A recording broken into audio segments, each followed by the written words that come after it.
महागणाधिपतये नमः। ओम श्री महावरसिद्धि विनायक श्रीमात्र श्रीमात्र महादेव महादेव श्री महालक्ष्मी महालक्ष्मी श्री महाविष्णु श्री महाविष्णुवे नमः। ओम ब्रह्म विष्णु महेश्वर स्वरूप श्री दत्तात्रेयाय नमः। श्री दत्ता शरणं मम। श्री पांडुरंगाय नमः। श्री पांडुरंगा शरणं मम। ओम नमो नारायणाय नमो भगवते वासुदेवाय नमः। गोविंदाय नमनंत पद्मनादेश्वर अच्युतान पद्मनाथ दामोदर यादवाय माधवाय अक्षर धन्वंतरि स्वरूप नमः। श्री विश्वावसनाम संवत्सरे श्री विश्वावसनाम संवत्सरे दक्षिणायने वर्ष ऋतुवो श्रावणमासे बहुलपक्षे शुभवासर्या सौम्यवासरे बुधवार गणपतिवार शुभवार शुभनक्षत्र शुभतिथौ प्रातःकालः समर्थ सद्गुरु श्री शिरडी साईनाथ महाराज की काकड़ारती अभिषेक मंगलाभिषेक दर्शन अनंतर चोटी आरती को शिरडी माजे पंढरपुर ये चोटी आरती होगी। सब भक्तों के लिए शुभकामनाएं। ओम द्राम दत्तात्रेयाय नमो। जटाधरम पांडुरंगम शूलहस्तं कृपानिधिं सर्वरोगहरं देवं दत्तात्रेयं अहं भजे। श्री दत्तात्रेयाय नमः। ओम गम गणपतये नमो नमः। ओम सुमुखैश्च दन्तस्य कपिलो गजकर्णकः लंबोदरस्य विकट विघ्नराजो गणाधिपः धूमकेतुर्गणाध्यक्षो फालचंद्रो गजानना वक्रतुंडा शूर्पकर्ण हिरंबास्कंदपूर्वज षोडशैतानि नामानि यावदेशनीयादि विद्यारंभं करिष्यामि सिद्धिर्भवतु मे सदा। श्री महालक्ष्मी गणपते नमो नमः। साई बाबा की जय। शिरडी वाले महाराज की जय। सद्गुरु साईनाथ महाराज की जय।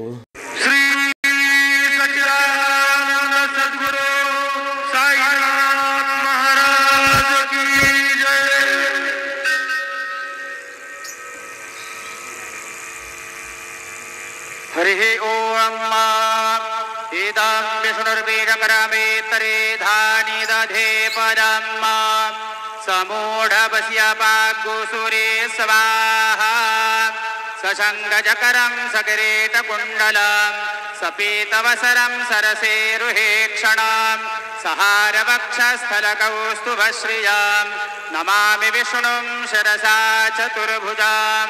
गुरुर्ब्रह्मा गुरुर्विष्णुः गुरुर्देवो महेश्वरः गुरुः साक्षात् परब्रह्म तस्मै श्री गुरुवे नमः। सद्गुरु साईनाथ देवताभ्यो नमः। प्रातः पूजनार्थे सर्वोपचारार्थे गन्धाक्षतजपैः सम्पूज्य अथ धूपः वनस्पतिरसोद्भूतो गन्धाढ्यो गन्ध उत्तमः अग्रेयः सर्वदेवानां धूपोऽयं प्रतिगृह्यताम्। धूपमाघ्रापयामि साज्जञ्जवर्तिसंयुक्तं वह्निना योजितं मया दीपं गृहाण देवेश त्रैलोक्यतिमिरापः दीपं दर्शयामि धूपदीपान्तरेण नैवेद्यं निवेदयामि।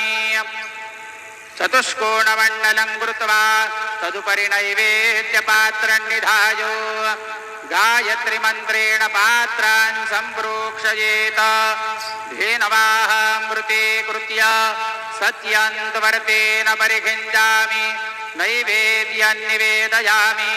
ॐ प्राणायो स्वाहा ॐ अपानायो स्वाहा ॐ व्यानायो स्वाहा ॐ उदानायो स्वाहा ॐ समानायो स्वाहा ॐ ब्रह्मणे नमः।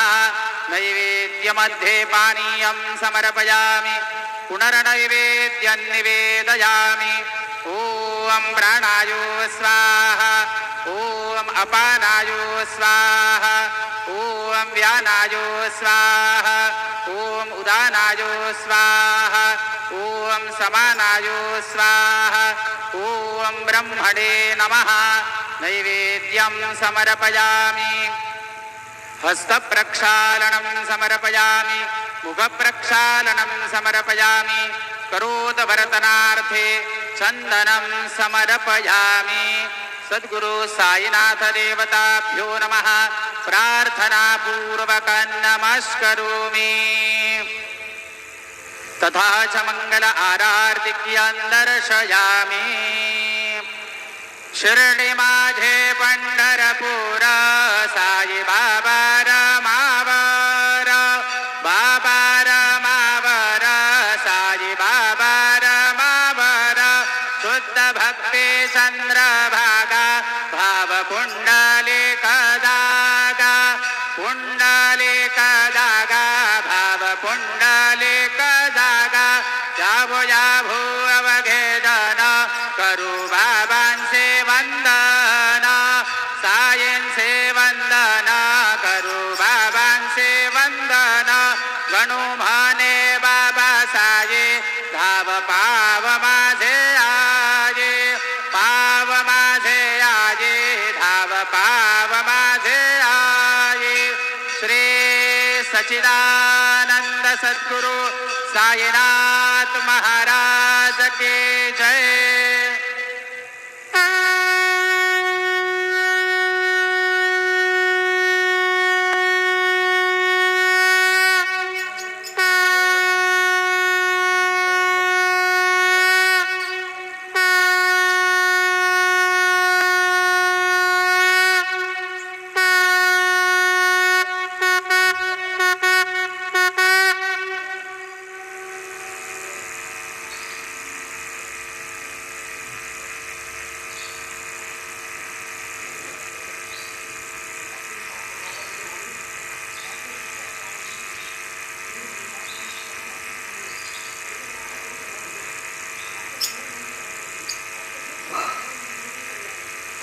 साईराम।